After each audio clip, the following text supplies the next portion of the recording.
She threw me on the street the day after my son's funeral, claiming the house was hers now. At the will reading, she laughed.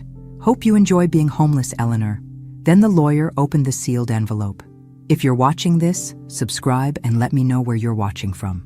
Now, hit that like button if you enjoy stories about karma. And let me tell you how this all started.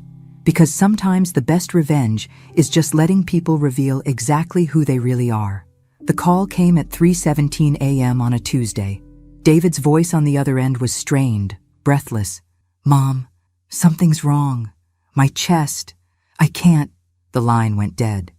By the time I reached the hospital, my 45-year-old son was gone. "Massive heart attack," the doctor explained with clinical detachment. Nothing they could do. Stephanie stood beside me in the sterile waiting room, her face a mask of shock, but I caught something else in her expression. Relief? No. Surely I was imagining things in my grief. "What happens now?" I whispered, still unable to process that David, my healthy, vibrant son, was simply gone. Stephanie straightened her shoulders, and for a moment, her composure slipped. "Now we deal with reality, Eleanor. David's gone, and I have decisions to make." The coldness in her voice sent a chill through me. We'd never been close, Stephanie and I, but David had always been the bridge between us. Now that bridge was gone, and I was beginning to understand just how deep the chasm really was. "Of course, dear. We'll get through this together," I said, reaching for her hand. She pulled away. "We'll see about that." I should have recognized the warning in those words. Instead, I attributed her coldness to shock. People grieve differently, I told myself. Some become emotional, others turn inward. Stephanie was clearly the latter. The funeral arrangements consumed the next 3 days. I offered to help pay for everything. David had been my only child after all. But Stephanie insisted on handling it herself. "I'm his wife," she kept saying. "I know what he would have wanted." Fair enough. I focused on writing his eulogy, calling relatives, and trying to hold myself together. At 67, I'd buried my parents and my husband, but losing a child felt like a special kind of hell. The night before the funeral, as I sat in what had been David's childhood bedroom in the house he'd shared with Stephanie, I found myself staring at the framed photos on the dresser. David graduating college, David and Stephanie's wedding, David holding his nephew at Christmas last year. What I didn't see were any photos of David and me from recent years. Stephanie had systematically removed them, I realized. When had that happened? A soft knock interrupted my thoughts. Stephanie stood in the doorway, no longer bothering to hide the calculating look in her eyes. "We need to talk, Eleanor." The funeral was beautiful. I'll give Stephanie that. The flower arrangements were elegant. The music was David's favorite hymns, and the reception afterward was perfectly orchestrated. What wasn't beautiful was watching my daughter-in-law play the grieving widow while making pointed comments about moving forward and new chapters. I stood in the receiving line, accepting condolences from friends and family, when I overheard Stephanie talking to her sister behind the flower arrangements. "The life insurance alone will cover the mortgage for 2 years, she was saying in a low voice. "And without the extra expenses." "Extra expenses? What extra expenses?" "What about Eleanor?" her sister asked. "Where will she go?" Stephanie's laugh was sharp and brittle. "That's not my problem anymore. She can figure it out like the rest of us adults." My blood ran cold. I'd been living with them for 2 years, ever since I'd sold my own home to help with their down payment. David had insisted it would be temporary, just until I found something smaller and more manageable. Somehow, temporary had stretched into permanent, and I'd grown comfortable in the routine of helping with the house, cooking dinner, being useful. Apparently, I'd been naive. "Eleanor." Stephanie appeared at my elbow, her public face firmly in place. "Could you help me in the kitchen? There are some things we need to discuss." I followed her through the crowd of mourners, nodding at neighbors and accepting final hugs from my sister, who was flying back to Phoenix in the morning. In the kitchen, Stephanie closed the door and turned to face me. "I'm going to be direct," she said, her voice calm and businesslike. "This house is in David's name, which means it's mine now. I need time and space to process my grief without complications." "Complications?" I kept my voice steady, though my heart was racing. "You living here. It's not working anymore, Eleanor. I need my privacy." The words hit me like a physical blow. "Stephanie, I understand you're grieving, but surely we can— No, she held up a hand. I've made my decision. I'll give you until tomorrow evening to pack your things. That should be plenty of time. I stared at her, searching for any sign of the woman who'd once called me Mom, who'd hugged me at Christmas dinners, who'd cried when David proposed. That woman was gone, replaced by someone cold and calculating. Where exactly do you expect me to go? Stephanie shrugged. You're a grown woman, Eleanor. You'll figure something out. The casual cruelty of it took my breath away. David would be horrified by this conversation. David's dead. The words came out flat, final. And the sooner you accept that, the better off we'll both be. I packed my entire life into 4 suitcases and 2 boxes. 67 years reduced to what would fit in the trunk of my car. As I folded my clothes and wrapped my few remaining photographs, I kept waiting for Stephanie to come upstairs and apologize, to say she'd spoken in grief, and of course I could stay until I found somewhere else to go. She never came. Instead, at exactly 6 p.m. the next day, she appeared in my doorway with her arms crossed. Time's up, Eleanor. I zipped the last suitcase closed and looked around the room that had been my sanctuary for 2 years.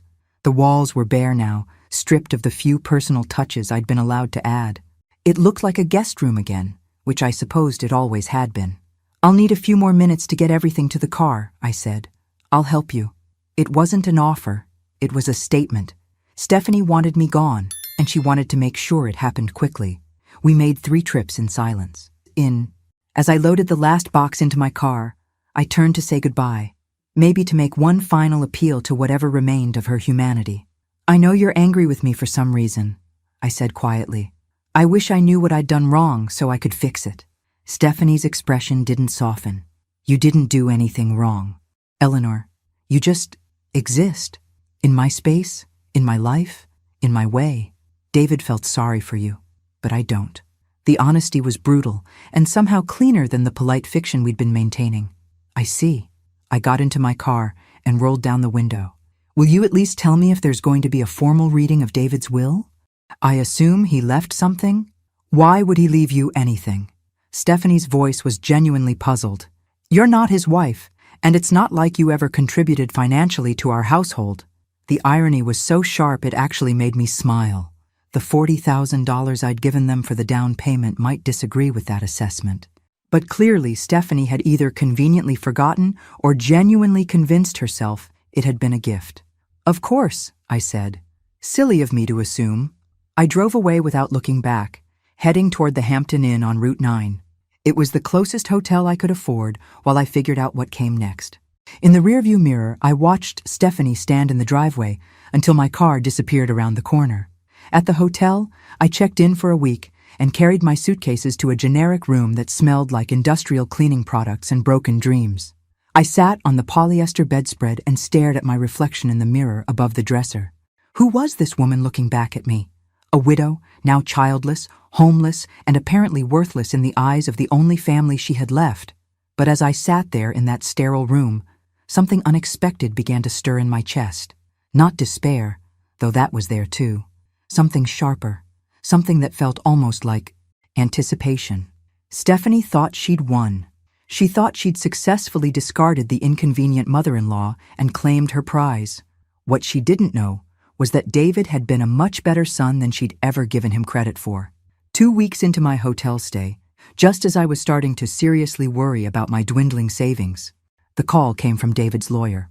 Mrs. Fairfield, this is James Morrison from Morrison & Associates. I handled your son's legal affairs. Yes, Mr. Morrison, I remember meeting you at David and Stephanie's house closing. I'm calling to inform you that the probate process is complete, and there will be a formal reading of David's will next Tuesday at 2 p.m. in my office. Your presence is required. My presence was required? I sat up straighter, ignoring the way the cheap mattress springs protested. I'm sorry, but I think there might be some confusion. Stephanie seemed to think, Mrs. Fairfield, Mr. Morrison interrupted gently. I can only tell you what David's will specifies, and it specifically names you as a beneficiary. I'll see you next Tuesday at 2 p.m. After he hung up, I stared at my phone for a long moment. David had left me something after all, probably some small keepsake, maybe his father's watch, or the photo albums from his childhood. Stephanie wouldn't be happy about it. but she'd have to live with whatever David had decided. I spent the weekend apartment hunting online, looking at senior living communities and modest one-bedroom rentals within my budget. My savings account could cover another week at the hotel, plus first month's rent and a security deposit. But I'd need to be careful. Social Security and the small pension from my teaching career would have to stretch further than I'd originally planned. At 1:45 p.m. the following Tuesday, I sat in the parking lot of Morrison & Associates, watching Stephanie emerge from a silver BMW wearing a black dress that probably cost more than my monthly budget. She'd brought someone with her, a man in an expensive suit who kept checking his phone. When I walked into the reception area, Stephanie's face darkened. "What is she doing here?" she demanded of the receptionist. "Mrs. Fairfield is here for the will reading," the young woman replied professionally. "Which Mrs. Fairfield?" Stephanie's voice rose slightly. "Both of you, apparently." The man in the suit, who I now recognized as Stephanie's brother Marcus, leaned over to whisper something in her ear. She nodded curtly and took a seat across the waiting room from me, making it clear that whatever temporary civility might have existed between us was officially over. Mr. Morrison appeared promptly at 2 p.m. and ushered us into his office. He was a kind-faced man in his 60s with silver hair and gentle eyes behind wire-rimmed glasses, the kind of lawyer who probably still believed in doing right by his clients. "Ladies, gentlemen," he began, settling behind his mahogany desk. "I know this is a difficult time, but David was very specific about his wishes. I'll read the will in its entirety, and then we can discuss any questions." Stephanie sat forward eagerly, her hands clasped in her lap. Marcus had pulled out a legal pad and was preparing to take notes. I simply folded my hands and waited. The first part of the will was exactly what I'd expected. Stephanie inherited the house, the cars, David's retirement accounts, and his life insurance policy. She nodded approvingly at each item, occasionally glancing at me with something that looked like satisfaction. Then Mr. Morrison's voice changed slightly, and I knew we were approaching something important. There is, however, one final provision that David added just 3 months ago. The atmosphere in the room shifted. Stephanie stopped nodding and leaned forward, her eyes sharp with sudden attention. Marcus set down his pen, and I found myself holding my breath. Mr. Morrison cleared his throat and continued reading. "To my mother, Eleanor Fairfield, who provided the down payment for our home and has never asked for repayment, I leave the contents of Safety Deposit Box U337 at First National Bank, along with all associated documentation and account information contained therein." "What safety deposit box?" Stephanie's voice was sharp. "David never mentioned a safety deposit box." Mr. Morrison looked up from the document. Apparently it was something he maintained privately. He was quite specific that the contents should go to his mother. I was as surprised as Stephanie, but for different reasons. David had never mentioned a safety deposit box to me either. What could he possibly have put there that was meant for me? "What's in it?" Marcus asked, his lawyer instincts kicking in. "I have no idea," Mr. Morrison replied honestly. "David simply provided the bank information and instructions that Mrs. Fairfield should have full access upon his death." Stephanie's face was flushed with anger. "This is ridiculous. If there's anything of value in that box, it should be part of the estate. We need to contest this." "You're certainly free to try," Mr. Morrison said mildly, "but the provision is very clear, and David was completely competent when he added it to his will. I witnessed the document myself." "When exactly did he add this provision?" I asked quietly. Mr. Morrison consulted his notes. 3 months ago, February 15th, he came in specifically to make this addition. February 15th. I remembered that date clearly because it was the day after Valentine's Day, and David had seemed unusually quiet during our family dinner. Stephanie had been complaining about something, the neighbor's dog, I think, and David had barely spoken throughout the meal. "This is a waste of time," Stephanie snapped, standing abruptly. "Marcus, let's go. We'll file a challenge tomorrow." "Actually," Mr. Morrison said, pulling out another document, "before you leave, I need to inform you both that David left specific instructions for his mother regarding the contents of the safety deposit box.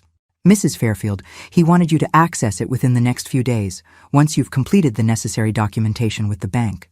He handed me a sealed envelope. "These are the bank documents and his personal key. The bank will need to verify the death certificate and process the paperwork before you can access the box. Usually takes about 3 business days. Stephanie's eyes fixed on the envelope in my hands like a hawk watching a mouse. I'm coming with you to the bank.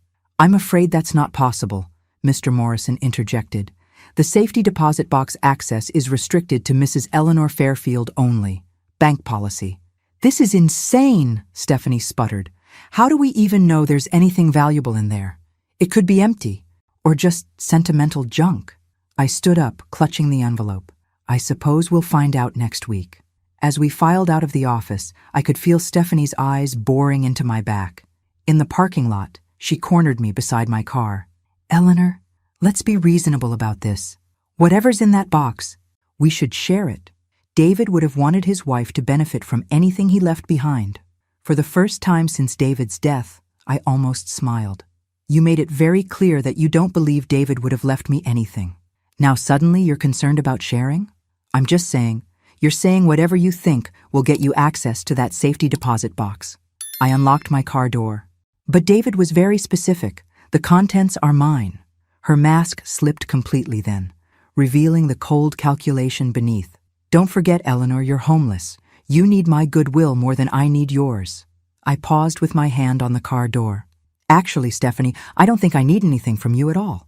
3 business days later, after providing the death certificate and completing the bank's paperwork, I finally stood before safety deposit box Dr. 3337 at First National Bank.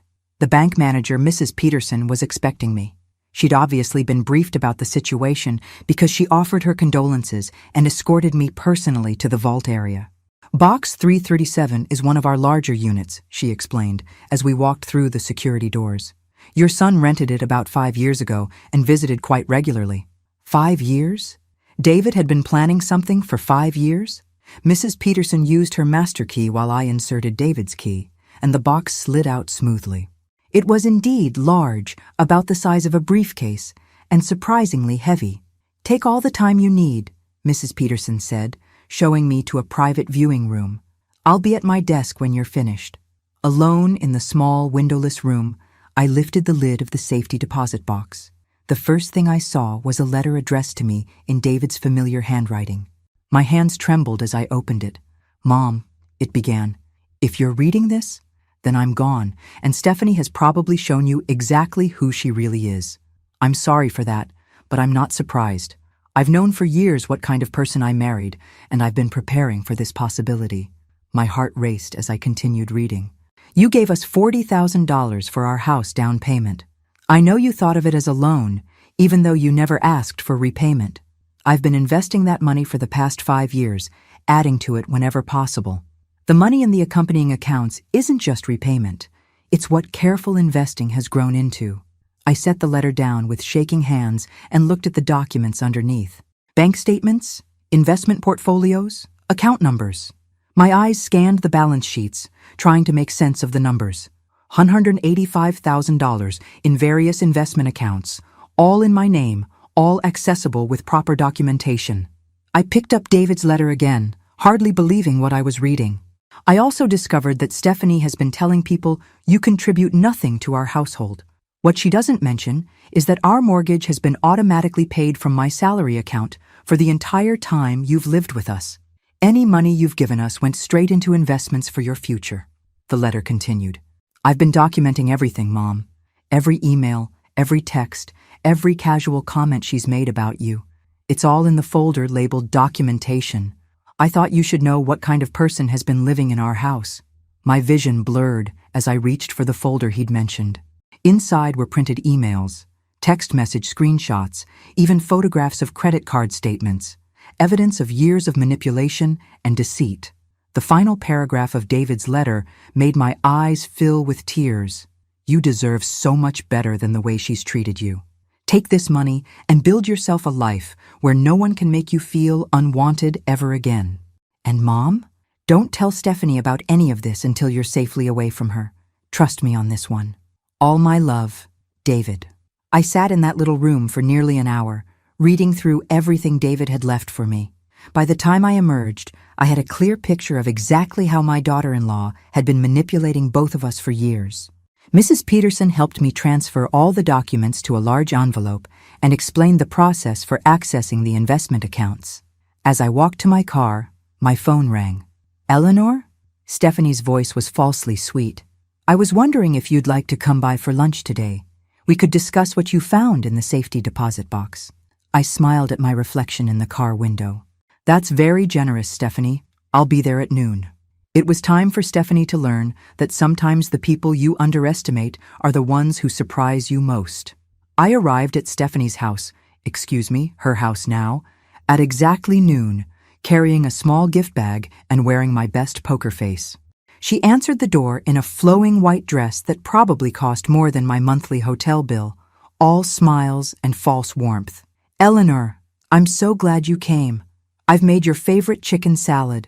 Funny how she remembered my favorite foods now that she wanted something from me. The dining room table was set with her wedding china and fresh flowers. Stephanie had clearly put effort into this performance. She poured iced tea and chattered about the weather while I sat quietly, watching her work up to what she really wanted to discuss. "So," she finally said, settling into her chair with practiced grace, "I've been thinking about yesterday, about the safety deposit box." "Have you?" I sipped my tea calmly. "I know we've had our differences, but David would want us to support each other through this difficult time. Family should stick together. Family." Rich coming from the woman who'd thrown me out the day after her husband's funeral. "I couldn't agree more," I said evenly. Stephanie's eyes lit up, clearly thinking she'd found an opening. "I'm so relieved to hear you say that. I was worried you might be angry about having to find your own place so quickly, but you understand I needed space to grieve." "Of course." I took a bite of chicken salad. "Grief affects everyone differently." "Exactly." She leaned forward eagerly.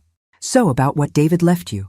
I was thinking we could pool our resources, combine whatever was in that box with David's life insurance, maybe invest it together.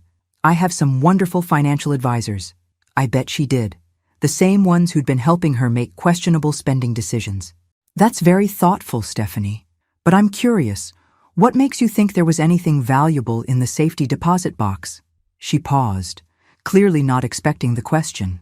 "Well, David was always so private about certain financial matters. He must have had a reason for keeping something separate." "Private? That's an interesting choice of words." "You know what I mean." She waved a hand dismissively. "Men and their financial planning. They never tell us wives everything." I set down my fork and looked directly at her. "Actually, Stephanie, I think David told you exactly as much as he thought you needed to know." Something flickered in her eyes. Uncertainty. Maybe a hint of fear. "What did you find in the box, Eleanor?" The moment of truth was approaching, but I wasn't quite ready to play that card yet. Instead, I reached for the gift bag I'd brought. "I brought you something," I said, pulling out a small wrapped package. "A little thank you gift." She unwrapped it eagerly, revealing a framed photograph of David from his college graduation. Her face softened slightly. "Oh, Eleanor, this is lovely. Thank you.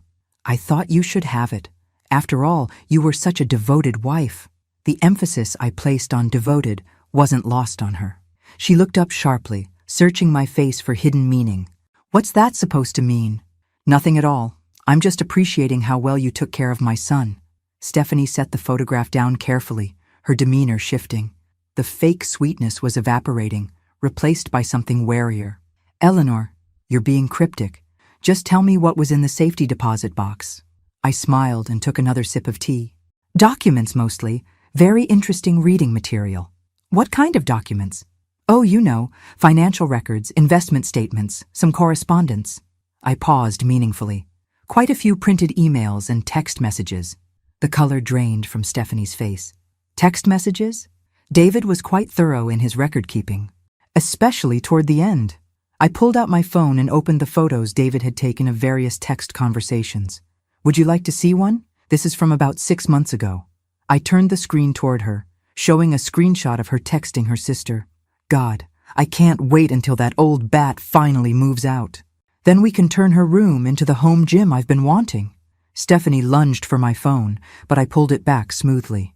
"There are dozens more," I said conversationally. David was apparently very good at documentation. "This next one is particularly enlightening.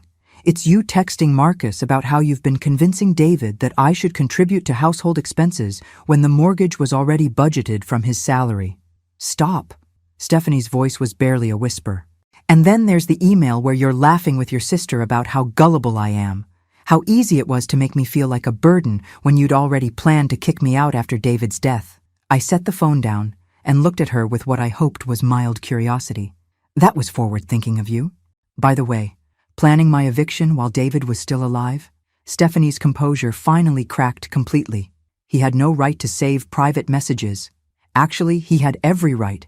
It was his house, and you were discussing his mother. I leaned back in my chair. The question is, what are we going to do about this situation? What do you want? The mask was completely off now, revealing the calculating woman underneath. Want? I don't want anything from you, Stephanie. I never did. Then why are you doing this? What's the point of humiliating me? I considered the question seriously. You know, you're right. There's no point in humiliating you. You've done that perfectly well yourself. I don't understand. You threw me out of my home the day after my son's funeral. You told me I was worthless, that David felt sorry for me, that I'd contributed nothing to your household. I stood up slowly. But here's what you didn't understand about David. He saw everything. Every cruel comment, every manipulation, every lie you told. Stephanie was gripping the edge of the table, her knuckles white. And you want to know the really beautiful part? I continued. He documented all of it, not to hurt you, but to protect me, because he knew that once he was gone, you'd show your true colors. You can't prove any of this would hold up in court. Court? I laughed, and the sound surprised even me. Oh, sweetie, I'm not taking you to court. Stephanie blinked, clearly confused by my response. You're not? Why would I? You've already given me everything I need. I don't understand what you're talking about. I pulled out the folder from David's safety deposit box and placed it on the table between us. David left me more than just text screenshots, Stephanie. He left me 5 years' worth of evidence showing exactly how you've been manipulating both of us. She stared at the folder like it might bite her. Bank statements showing that the house payments have been automatically deducted from David's salary for the entire time I've been living here. Email chains between you and Marcus discussing how to handle the Eleanor situation. Credit card statements showing luxury purchases made on the same days you told David we couldn't afford basic household items. Stephanie's breathing was becoming shallow. David saved all of that? David documented everything, including copies of the emails you sent to your friends calling him a pushover and joking about how easy it was to manipulate him into thinking I was a financial burden. That hit home. Stephanie flinched as if I'd slapped her. You want to know what I found most interesting? I continued, opening the folder. This email thread where you and Marcus discuss your long-term plans to have me declared incompetent so you could access my pension and Social Security. That's not... We never actually... No, you never actually followed through. Know why? Because David figured out what you were planning and took steps to protect me. Stephanie's eyes widened. What steps? You don't have anything worth protecting. Don't I? I smiled pleasantly. That's interesting, because according to these investment statements, I apparently have quite a bit worth protecting. Money that David had been carefully growing for the past 5 years. That's impossible. You're living in a hotel. I'm living in a hotel because I choose to be there while I figure out my next move, not because I can't afford better. The silence stretched between us as Stephanie processed this information. I could practically see the wheels turning in her head, trying to calculate how much money we might be talking about. How much? She finally asked. Excuse me? How much money did David leave you? I closed the folder and stood up. That's really none of your business, is it? I'm his wife. I have a right to know. You had a right to know what your husband left you, which, as I recall, was quite generous. The house, the cars, the life insurance, his retirement accounts. I'd say you made out very well. Stephanie shot to her feet, her chair scraping against the hardwood floor. You manipulative old witch. You're trying to steal what's rightfully mine. Steal? I raised an eyebrow. How exactly would I be stealing anything? Everything I have was given to me by my son, who had every legal right to dispose of his assets as he saw fit. He was my husband. Yes, he was. And apparently, he knew exactly what kind of wife you were. The words hung in the air like a challenge. Stephanie's face was flushed with anger and something that looked like panic. "I want to see those bank statements," she demanded. "I'm sure you do. Eleanor, I'm warning you." "You're warning me?" I laughed again, feeling oddly liberated. "Stephanie, honey, you threw me out of your house. You humiliated me at my son's funeral. You made it clear that you consider me worthless and unwanted. What exactly do you think you can threaten me with now?" Stephanie stared at me for a long moment, and I could see her recalibrating. The threats weren't working, so she was switching tactics. "Eleanor, please, let's be reasonable about this." Her voice took on a pleading tone.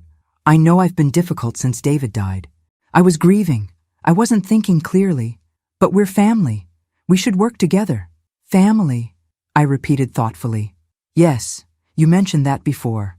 Right after you told me David felt sorry for me and that I'd never contributed anything to your household. I didn't mean that. I was upset. I said things I didn't mean." "Oh, but you did mean them. That's what makes David's documentation so valuable. He saved you saying the same things multiple times to multiple people over a period of years." Stephanie's mask slipped again. "What do you want from me, Eleanor? An apology? Fine. I'm sorry. I'm sorry I hurt your feelings. I'm sorry I asked you to leave. I'm sorry for everything. Now can we please discuss this money situation like adults?" "There's nothing to discuss." "Of course there is. If David left you a significant amount of money, we need to plan how to manage it responsibly. I know excellent financial advisors. I could help you invest it properly." "You mean you could help me spend it properly?" "That's not what I said. It's what you meant." I picked up my purse. "Stephanie, let me be very clear about something. The money David left me isn't an inheritance that fell into my lap. It's the return on the $40,000 I gave you for your house down payment, plus 5 years of careful investment." Her mouth fell open. $40,000? Did you think it was a gift? Did you think I just handed over my life savings out of the goodness of my heart with no expectation of repayment? David said it was a family contribution. David was trying to preserve your pride. And mine. But he never forgot it was a loan. I could see her mind racing, trying to process this new information. If I'd invested $40,000 5 years ago, and David had been growing it. "How much is it worth now?" she whispered. I pulled out my phone and opened one of the banking apps the bank had helped me set up. The account balance filled the screen, and I turned it toward her. $185,000. Stephanie's face went white. She grabbed the edge of the table to steady herself. "That's impossible." David was a careful investor, and apparently he was very motivated to make sure his mother was taken care of. But that's almost as much as the life insurance policy." "Yes, it is. That money should be part of the estate. It should be split between us." "Should it? Based on what legal principle? Based on the fact that I'm his wife and you're just his mother." The casual cruelty in those words, "just his mother," hit me like a physical blow. But instead of pain, I felt something else. Clarity. "You know what, Stephanie? You're absolutely right. I am just his mother. The woman who gave birth to him, raised him, supported him through college, and lent him the down payment for the house where you threw me out like garbage." I stood up and slung my purse over my shoulder. And apparently, that was enough for David to make sure I'd never have to depend on anyone's charity again. "Wait," Stephanie called as I headed toward the door. "Eleanor, wait. We can work this out. Please, just sit down. Let's talk about this rationally." I paused in the doorway and turned back to face her. "What exactly do you think we need to work out? The money situation, our relationship, everything." She was speaking quickly now, panic making her voice tight. "Look, I know I made mistakes. I was stressed about David's death, worried about finances, and I took it out on you. But we can fix this." "I'm sure you were worried about finances," I said quietly. "But not for the reasons you're claiming." "What's that supposed to mean?" I pulled out one more document from David's folder, one I'd been saving for last. "It means David also documented your spending habits, Stephanie, including the $15,000 you charged to credit cards in the month before he died." Her face went ashen. "Spa treatments, designer clothes, a weekend in New York with your sister, all while telling David you were worried about money for groceries. That's not—" "I wasn't—" "You weren't what? planning to live off his life insurance while throwing out the inconvenient mother-in-law who might interfere with your lifestyle? Stephanie collapsed back into her chair, the fight going out of her. You don't understand the pressure I was under. What pressure? Everyone expected me to be the perfect wife, the perfect hostess, David's colleagues, the neighbors, my family. Do you have any idea how exhausting it is to maintain appearances? I looked at her sitting there in her designer dress, in her beautiful house, surrounded by luxury, complaining about the burden of appearances. No, Stephanie, I don't, because I was too busy actually taking care of your husband while you were busy spending his money. I loved David. You loved what David could provide for you. There's a difference. She was crying now, ugly tears that smeared her perfect makeup. I can't lose everything. I can't go back to being nobody. You're not nobody, Stephanie. You're David's widow. You inherited a $500,000 house, a $200,000 life insurance policy, and his retirement accounts. You're financially set for life if you manage it properly. But it's not enough for the life I planned. Then maybe you planned the wrong life. I walked toward the door again. And this time she didn't try to stop me with words. Instead, there was a soft thud behind me. I turned to see Stephanie slumped forward in her chair, her face gray, her breathing shallow. For a moment, I thought she might actually be having a medical emergency. Then I realized what I was seeing. Complete defeat. The moment when someone realizes they've lost everything they thought they were entitled to, and there's no manipulation or charm or cruelty that can get it back. I can't, she whispered. I can't lose everything. You're not losing everything, Stephanie. You're losing the things that never belonged to you in the first place. I left her there in her expensive dining room, surrounded by her wedding china and her carefully constructed life, and walked out into the sunshine of my new beginning. Sometimes the best revenge isn't revenge at all. Sometimes it's just justice, served exactly when it's needed most. And sometimes, if you're very lucky, it comes with a hefty bank balance and the knowledge that the child you raised turned out to be exactly the man you hoped he'd become. David had taken care of me after all, just like he'd promised he always would. Even from beyond the grave, my son had kept his word, and that, more than any amount of money, was the greatest gift he could have given me. Thanks for listening. Don't forget to subscribe and feel free to share your story in the comments. Your voice matters.